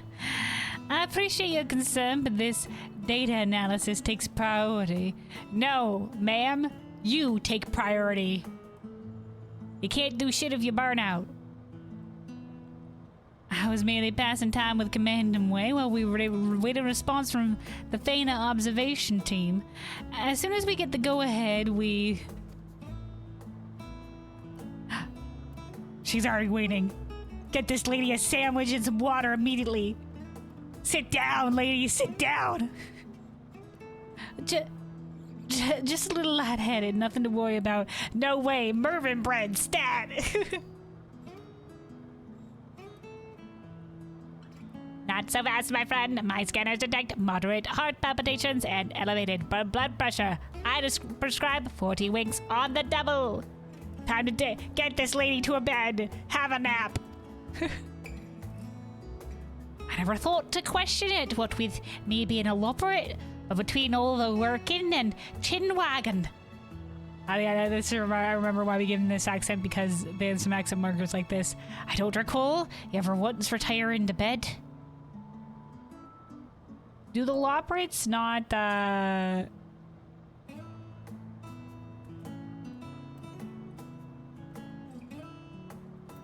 the Loprates not have to sleep? They might not. Delicious, you fool! Don't tell me I haven't slept at all. I may have forgotten sleep these past 3... or is it 5? 5? 3? Either way, nights, but I had little choice. It's been one fascinating finding after another. What the fuck, lady? Hit the fucking bed right now. I do see your point, however. I feel like to collapse at any moment. No shit. And my team would appreciate that, given the amount of work that would fall to them. Oh, but then all my work would fall to them. That's right, take care of yourself, for your team and for your health. My God, lady.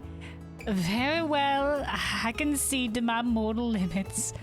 Yeah, the lady, where there's a will, there's a way, but unfortunately, where you're in habit, you gotta take care of your body, lady, you know? You're one and only, you know? Take care of yourself, my goodness. Who needs sleep? No, Odin, don't encourage it. Don't encourage it. Listen, there's something, you know what? I get it. I feel it, you know? There's not enough hours in the day. Sometimes you're just like, oh, let me do a little bit more and, you know, like, sleep, we'll sleep later, you know? You know, whatever, live your life. But, you know, you gotta at least have a decent amount of rest, you know? You know, don't pull too many all-nighters, you know? At least try to get a decent amount of sleep. This lady's been pulling too many all-nighters. Get her to the friggin' the bed. Go.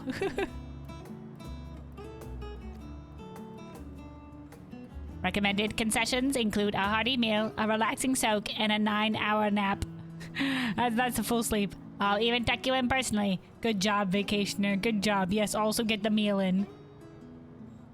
As long as you promise not to sing. Yay. This is a good reminder as well for all you cosmic exploration people out there. Take care of yourself. I know everybody wants to be on the lead. Some people are, you know, doing that grind for the leaderboards or whatever have you. Not worth your health. Alright, vicarious vacation.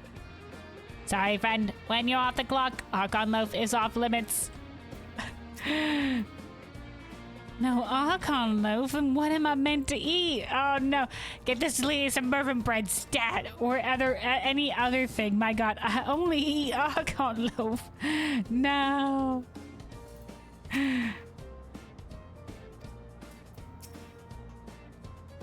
From now on, I'll be keeping an eye on Delise to make sure she gets her proper, to make damn sure she gets her proper rest. Thanks, Commanding Way. Also, and he said, okay, so I will share a little tale of how Odin, I think, nearly killed himself. Oh, no. Kind of. Back in November last year, he had a friend of mine in the hospital, and you would go to the hospital to be with her and support her. That's very kind of you. And then go to work for 8 hours, maybe go home, shower and sleep for like a couple hours, rinse and repeat, so you'd be at the hospital for 8 hours-ish, work, and then sleep. You barely slept for a week? Oh, no. Yeah, man, I mean, good on you to be there for your friend, but like, I'm sure your friend wouldn't want you burning yourself out that much either, you know? Now hopefully a situation like this won't occur in the future, but if it does, you know, talk with your friend and, you know, you know, rally a support squad. You know, like maybe find somebody else that could trade off days with you, so that, you know, you can have some break days and you can take shifts. You know, everyone workers like, oh, and sleep. I'd say no and keep fighting. Second, your friend said sleep, out like a light. Oh, I'm good then. I'm good then. Very, very good. Yeah, you gotta make sure you're taking care of yourself. You know, you only burn the candle at both ends for so long, right?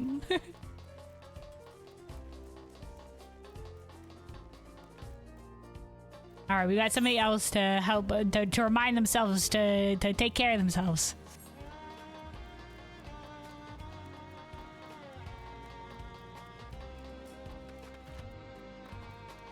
Justa, okay, yes.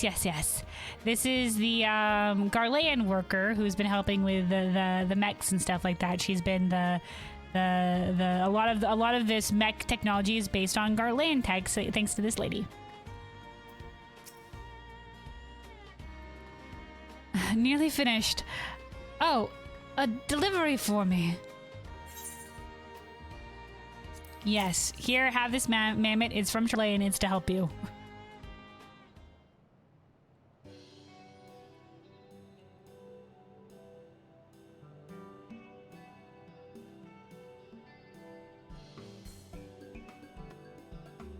Logs indicate that this machine has been running for 6 consecutive bells. 6? Are you certain? Oh, she lost track of time.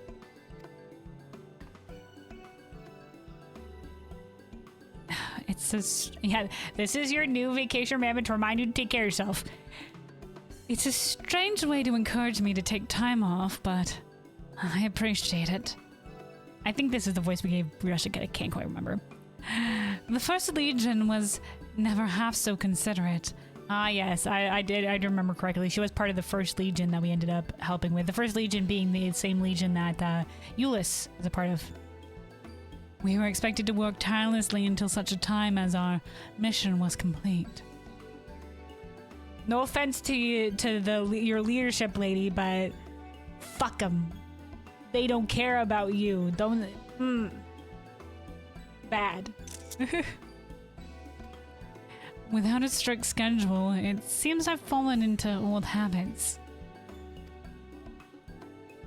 To set limits requires a kind of self-discipline that I've never had.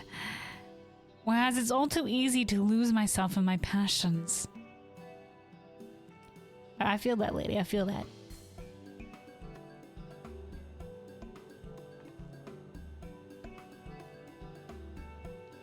And repurposing my nation's technology lends itself to a particular sort of satisfaction. Yeah. You know, what if not for war, but for something better? I'll say, hey, Biz, hello, hello, welcome, welcome. This unit here was once deployed by the Imperial Army, you see. Ah, yes. But a lot of people did notice it was the same, like, a spider model. This is this same type of model was the one that killed a lot of the people in the Balsar's Wall incident. I salvaged it from one of the provinces. Oh no! Where it had been left to rust following the Empire's fall. Okay.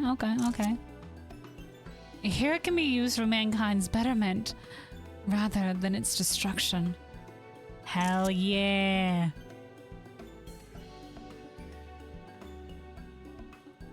Assuming its engineer keeps her mind fresh enough for the task. Please assure Mameko that her message has been well received. Thanks, Justa. And also shout-outs to Yadab or whatever, the Ystrola's half-sister, who was so thorough in her assessment that she even assessed the health of the people and picked these two for people that were overworking themselves. So, how exactly does one go about relaxing? Oh no. This reminds me once again, a lot of Island Sanctuary, because we received some of the first members, Euless and some of his other members of the first, and they were also just like, I can't relax, please put me to work on the Island Sanctuary. Like, what do you mean going for a swim or taking it easy? I don't know how to do that. Oh boy. I prescribe a flask of coffee and a trip to the beach. The beach is dangerous. Anyway. Busy said, new patch is a good mix of creepy story and full of colors. Technically Dawntrail, but better. Are you talking about a new patch for Honkai Star Rail, or?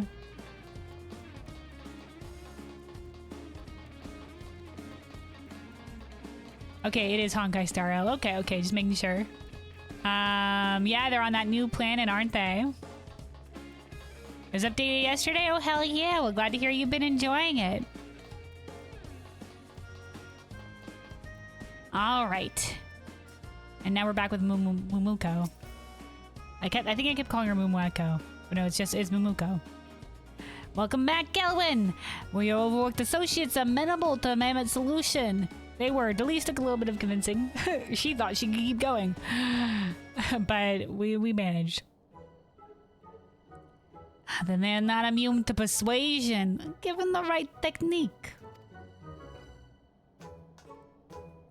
Welcome anyway. Oh there, Mumuko. You'll be glad to know your vicarious vacationers taking Delias to go and eat something. Hell yeah.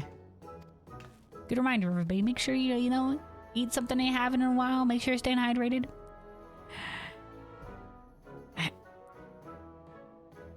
Hold on. Got a switch back to their accent. Excellent time and commanding way. I'd like you to explain how she managed to forego sleep for so long while under your direct supervision. You were watching it the entire time, weren't you? How'd you do it, Huh? I thought she was fine. Oh, keep it in mind from now on. I forget you always have to sleep or whatever. You had better, so help me. Direct supervision she was. How did she get like that? She didn't sleep for how many days and you didn't notice? For the record, we have a perfectly reasonable schedule for meeting our milestones and reporting back to Aetheris. It's perfectly reasonable. We don't overwork nobody, alright? It's just Delisa's putting out our own plate. She's like, can't wait because she's too fascinated or whatever. But we make sure to keep all our workers' health in mind, alright? You keep this in mind, alright? There's no crunch here. The project's ambitions are as endless as a star-filled expanse. It's no wonder that a team is tempted to do more than is strictly necessary. Why, I've never seen a group of people half so motivated as the expedition team here on Oizys.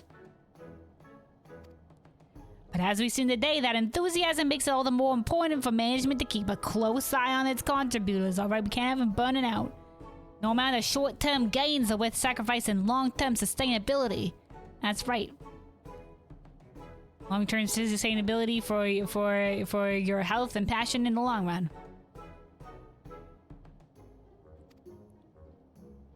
With sufficient rest, however, I dare say the edge of this universe is the limit. And that's why we'll be enforcing recuperation for the foreseeable future. The mammoths are a suitable first step, but systems must be put in place to encourage compliance. I would prefer our personnel follow the new guidelines willingly, but if not, they can't be persuaded. You know what I'm saying? But if not, show no mercy. Alright, drag them to their quarters if you must, alright? I'm taught like you do not leave until they rest, alright? Shove a sandwich at them if you have to, alright? No mercy, where they must rest. You hear me, Commander Way? There is a single moment in excess of authorized work shall be permitted. I should try to falsify, and should they try to falsify their records, there'll be hells to pay. Alright? Alright, maybe, like, sometimes if somebody wants to finish a little something, they can go, like, maybe, like, an hour over, but, you know... Perhaps it's a little bit too strict, Mumeko. You said that such a top-down approach encourages rebellion, alright? You gotta give them some leeway.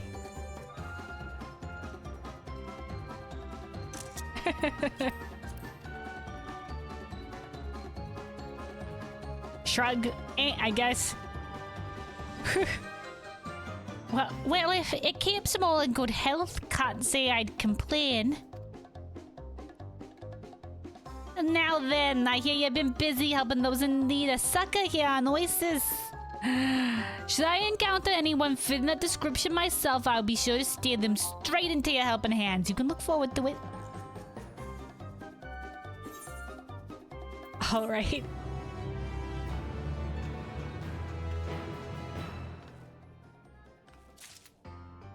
Okay, and the side quest is indeed continuing here for us to help somebody. Let me see. Biz, you said it's another 6 hours of yapping. I see. Sadly, there's one big problem that cannot be solved in this patch. It's a new voice actor for an old character. Oh, a new voice actor. Sometimes that does happen for certain circumstances. The new VA is way too off from the original. Oh no, old VA caused too much needless drama, but his voice was way too good. He had such a good voice. Now it's generic NPC. Oh no. Yeah, that's always such a shame. There's been a couple of franchises that I've been part of that had a VA change, and it was indeed a very dramatic shift. It takes a while to get used to the new person, for sure. So, hopefully maybe it'll get better as the time goes on, but yeah, if not, it's a, you know, unfortunate that whatever causing too much drama or whatever, you know, did so well. So yeah, shame to have lost that for sure. Alright though, let us continue here with Moko. I know I needn't ask, but have you some time on your hands, Skelwyn? I know I need an answer, but indeed I do, or then perhaps I need an answer.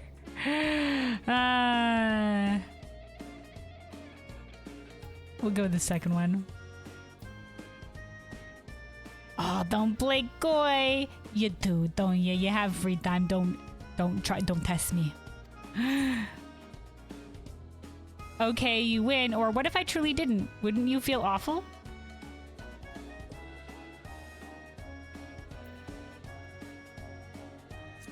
I wonder if we continue this. Well played, but I won't be fooled. If you truly had better things to do, you wouldn't be standing here. Alright. Also, hold on.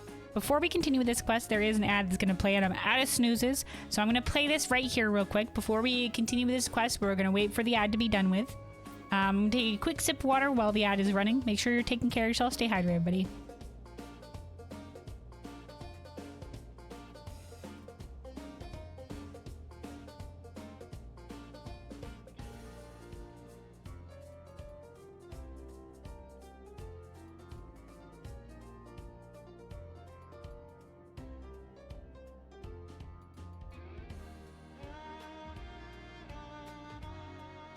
All right, hydration achieved. We're just waiting a little while longer for the ad to be done with.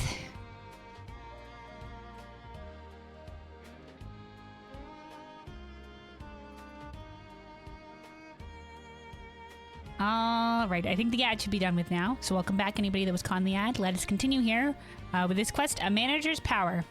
As ever, Momoko seeks a pair of idle hands to carry out her bidding.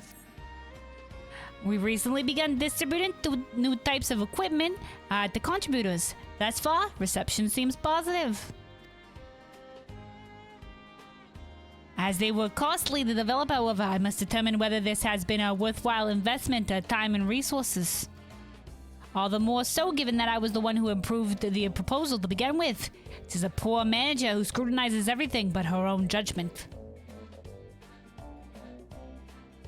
Good for you, Momoko. Thus, I should like you to survey the individuals making use of our cutting-edge gear to ensure candid responses, you understand. I can't be me talking to them because then they would just, they'd hype me up or whatever. It's gotta be you. I'm sure you'll find a few fitting subjects right here at Terra Firma.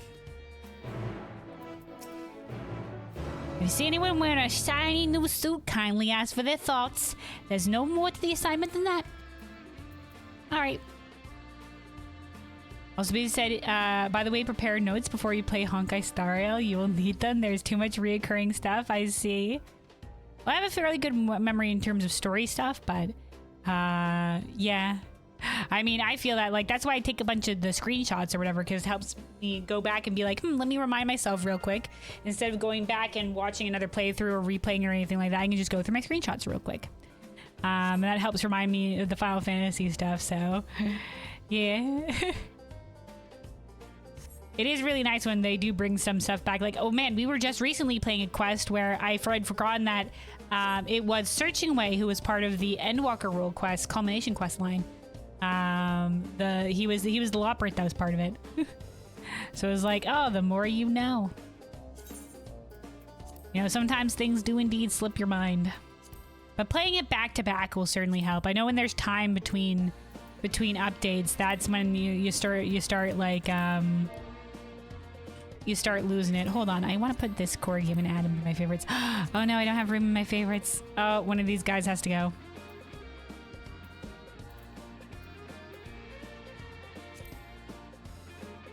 Oh man, they're all so great.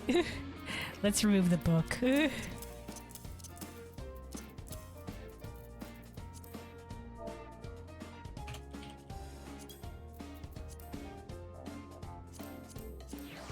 we go. I thought that too, but now you're being bombarded with stuff from the first 3 patches and they were a few years ago. Yeah. So it's the time between that gets you, yeah. With any long-running game, for sure. That's why I said, like for Final Fantasy, going over the screenshots or so that's why people replay the game as well, because you forget a lot of things. Anyway, though, let's go ask these people about their new suits. I think one of these guys must be up top because I don't see them there.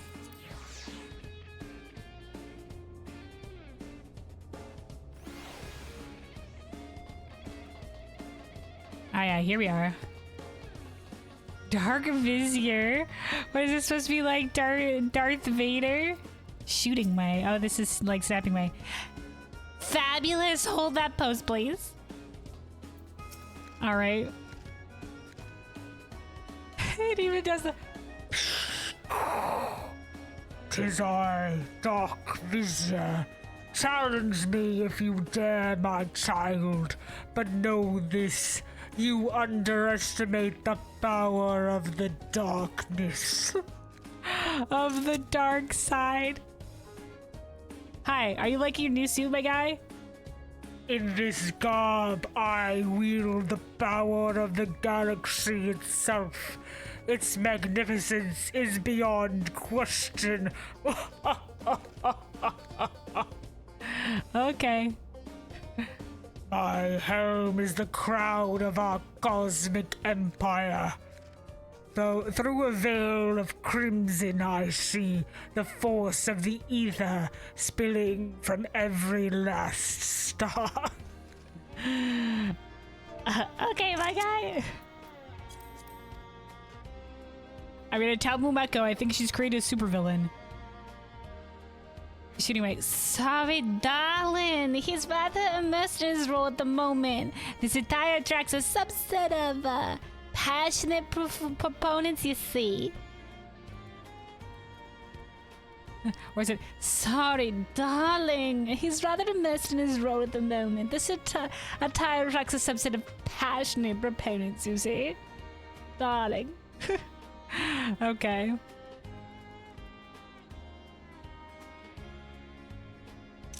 In his role.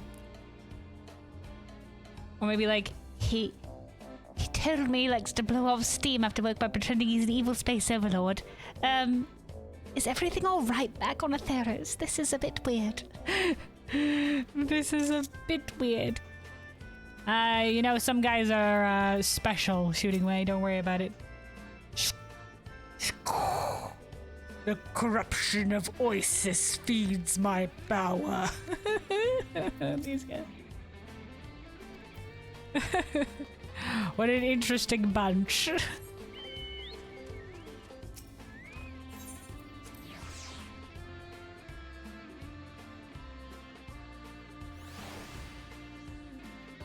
Also, basically said, for example, Lord Trev Trashkin is very important to the instrumentation mania, mainly because you're a raccoon, baseball raccoon. Oh, right, because I think the character starts off with wielding a base bat, and, you know, there's a bunch of interactions that you can have with going through trash. I see, I see. All right. We got more people to talk to. Okay, there's one over here.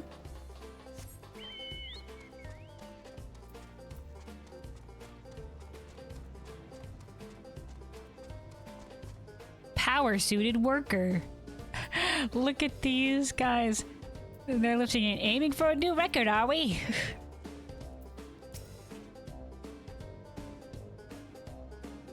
My opinion on the power suit. I suppose the feedback stage is a vital part of development. Let me think.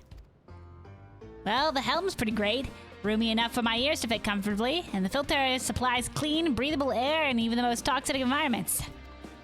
Best part though, if your task calls for a lighter touch, you can wear it without the suit. If that's not innovation, I don't know what is. Just the helm? I see.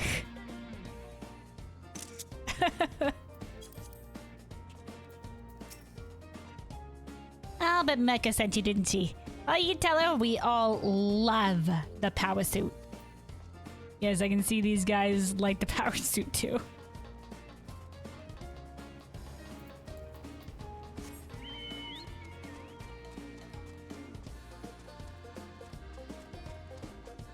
All right. Oh, and then we'll buy the residential districts. Also, Busy said, I kid you not, there's a toilet that are teleportation devices, and it's also important to the story. I see. Every odd detail. You know what? I'm sure that's great for the world building. It all comes together. All right, another power-suited researcher. My new power suit is an absolute delight. In my opinion, strength augmentation is its most useful feature. The strength augmentation. Okay, okay. In this garb, even a bookworm bereft of biceps can lift heavy cargo with ease. And I dare say, we Charlayans could do with that help. Okay, alright, I see. It has a diverse range of other functions too, each implemented based on input from the entire crew. I'm certain other early adopters have found their suits a boon as well. How fortunate the initiative chose to invest in them. Alright, so the suit's pretty good. The other outfit, maybe not so much. Encourages flights of fancies. But I guess as long as he's not causing any actual harm. All right, Momoko. I think you found enough participants for a representative sample then. That we did. Maybe not of the other outfit where it was just the evil space guy. First, I'd like to hear feedback you received from the power suit users. Suggestions? Complaints? The strength augmentation has been well received, or people are raving about the helm's versatility, or they fit well, particularly around the ears. These were all things that we heard. We'll say the strength augmentation has been well received because we also saw it from the other guys in the distance.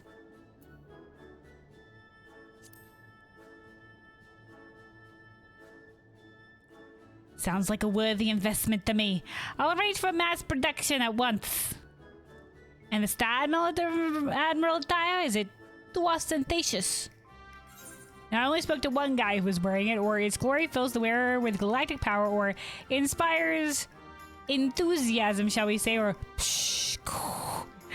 I'll say the second one, inspires enthusiasm, shall we say. I see. Well, if it improves morale, I'll allow it. Yeah, maybe like only a little bit limited of those for the particularly inclined, I guess. I'm told the costume originates from an opera with a dedicated following in Labyrinthos, an interstellar epic whose author is as yet unknown. Okay. I was skeptical of its proposed value in the initiative, but it was so highly requested by ardent advocates that we had no choice but to concede. I see. Perhaps I ought to try it on myself, that I might better understand its appeal.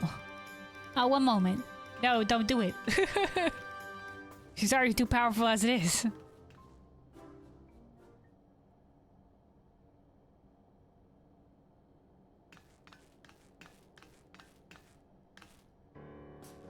Oh, all in red.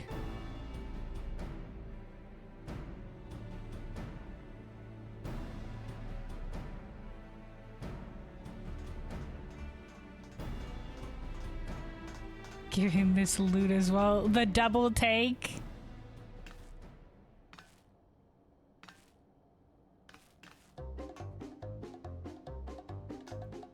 Mambuko, what in the mother's name are you wearing, lass? Either they use lass as well. See, this is one where, you know, the voice, the way they're written gives away what kind of voice. Amazing way. How to put this? You wear it so well it makes me feel unsettled? Afraid? She's frightened enough in her usual get-up. Take it off, I beg of ye. That's what I told her, man.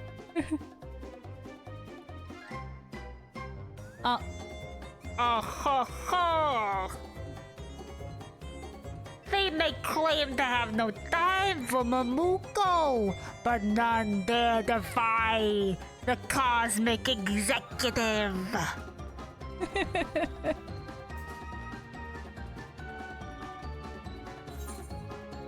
She's a superhero, super villain now. Commander's quaking in his wee little opera booties.